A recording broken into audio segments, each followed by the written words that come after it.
Yep. Allez, on atomise les croyances dans le sport et la nutrition. Là, pour le moment, on est sur des sujets que j'adore, c'est les 40 ans et plus.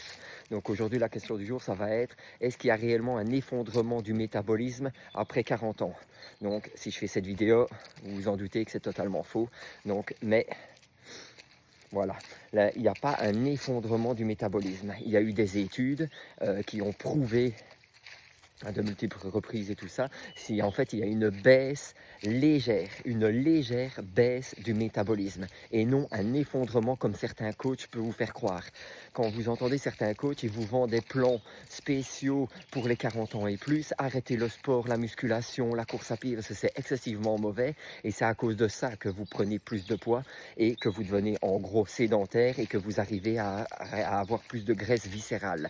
Au contraire, arrêtez de croire ces mêmes personnes-là, ces personnes-là continuent à faire votre sport. Justement, en plus, à partir d'un certain âge, il y a la sarcopénie. Donc, c'est une perte naturelle de la masse musculaire au fur et à mesure de l'âge et une perte d'hormones. C'est tout à fait naturel.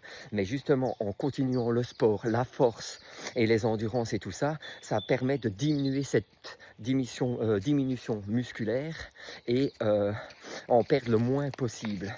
Donc, la seule chose, c'est que c'est vrai, il faut garder une régularité, une progressivité. Il ne faut pas aller trop vite, sinon vous allez vous blesser. Avoir une bonne récupération, un bon sommeil et une bonne nutrition.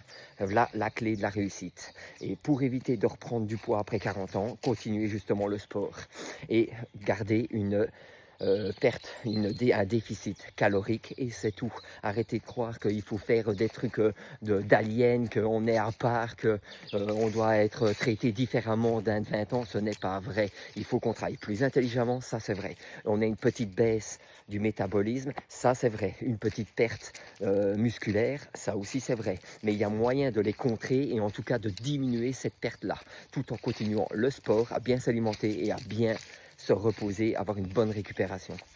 Donc, ne lâchez pas.